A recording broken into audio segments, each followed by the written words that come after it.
Hello viewers, আসসালামু আলাইকুম। Welcome back to my channel দূরে এবং কাছের বন্ধুরা। আজকে তোমাদের সাথে আমি শেয়ার করব একটি বিরিয়ানির রেসিপি। বিরিয়ানি তো আমরা কম বেশি সবাই রান্না করি, তবে আমি যেভাবে রান্না করি আজকে তোমাদের সাথে ওইভাবে শেয়ার করব। এই জন্য আমরা প্রথমে লাগবে গরুর মাংস।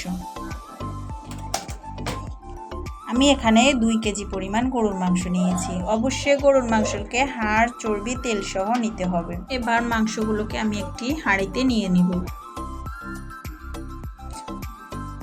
আমি মাংসগুলোকে আপনাদেরকে দেখিয়ে দিচ্ছি। আমি মাংসগুলোকে মাঝারি সাইজ করে কেটে নিয়েছি।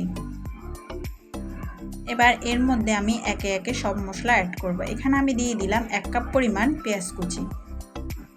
আরও অ্যাড করে দিব 1 কাপ পরিমাণ পেঁয়াজ বেরেস্তা। অবশ্যই 2 রকমের পেঁয়াজে এখানে ব্যবহার করতে হবে। পেঁয়াজ বেরেস্তা তো অবশ্যই দিতে হবে, এতে করে অনেক টেস্ট বেড়ে যাবে। দিয়ে দিলাম পেঁয়াজ ভাজা তেলগুলো। এবার দিয়ে দিলাম 2 চা চামচ পরিমাণ আদা বাটা, 2 চা চামচ পরিমাণ রসুন বাটা। আরও দিয়ে দিব 2 চা চামচ পরিমাণ জিরা বাটা। আরও দিয়ে দিব 2 চা চামচ পরিমাণ ধনিয়া গুঁড়া।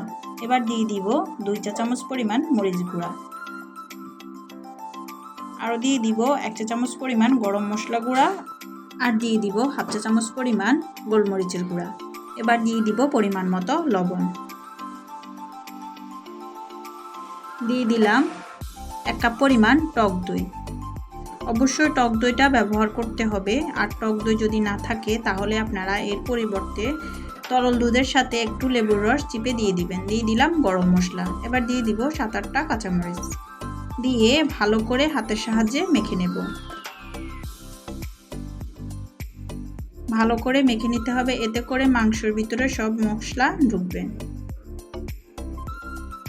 এ পর্যায়ে রেস্টে রেখে দিব আধা ঘন্টার জন্য।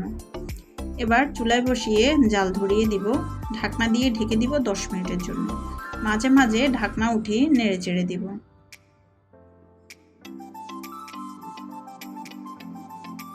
মাংস যখন সিদ্ধ হয়ে আসবে তখন এর মধ্যে দিয়ে দিব আগে থেকে ধুয়ে রাখা চাল। অবশ্যই চালগুলোকে 10 মিনিট আগে ধুয়ে রাখতে হবে। এবার চালগুলোকে 5 মিনিটের মতো গরুর মাংসের সাথে ভেজে নেব। এতে করে আমাদের বিরিয়ানি রান্নাটা অনেক ঝরঝরা হবে। আমার রেসিপিটি যদি আপনাদের কাছে ভালো লেগে থাকে অবশ্যই আমার চ্যানেলটাকে সাবস্ক্রাইব করে দিবেন আর পাশে থাকা ছোট্ট বেল আইকনটি অন করে দিবেন। এতে করে আমার নিত্য নতুন ভিডিওগুলো সবার প্রথমে আপনার কাছে পৌঁছে যাবে। ভালো করে নেড়ে চেড়ে দিতে হবে। এই পর্যায়ে চুলার আগুন মিডিয়াম ফ্লেমে থাকতে হবে, না হলে নিচ থেকে লেগে যাবে। ভালো করে হয়ে আসলে এর মধ্যে আমি চালের ডাবল পরিমাণ পানি অ্যাড করে দিব। যেহেতু আমি এখানে 1 কেজি পরিমাণ চাল অ্যাড করেছি, সেহেতু এখানে আমি 2 লিটার পরিমাণ পানি অ্যাড করব। এবার ঢাকনা দিয়ে ঢেকে দিব 10 মিনিটের জন্য। মাঝে মাঝে ঢাকনা উঠিয়ে নেড়ে চেড়ে দিব। আবারও এর মধ্যে আমি 7-8টা কাঁচামরিচ আস্ত ব্যবহার করলাম। এতে করে ঝাল হবে না, তবে ফ্লেভারটা অনেক সুন্দর আসবে। এই পর্যায়ে চুলার নিচে একটা তাওয়া দিয়ে দিব। এবার আমি এখানে 1 প্যাকেট পরিমাণ বিরিয়ানির মশলা দিয়ে দিব। আমি রাঁধুনি বিরিয়ানির মশলাটাই সবসময় ব্যবহার করি। এই মশলাটা ব্যবহার করে বিরিয়ানির টেস্ট দ্বিগুণ আসে আর গ্রানটাও অনেক সুন্দর হয়। এবার হালকা হাতে নেড়ে চেড়ে দিব, যাতে নিচ থেকে লেগে না যায়।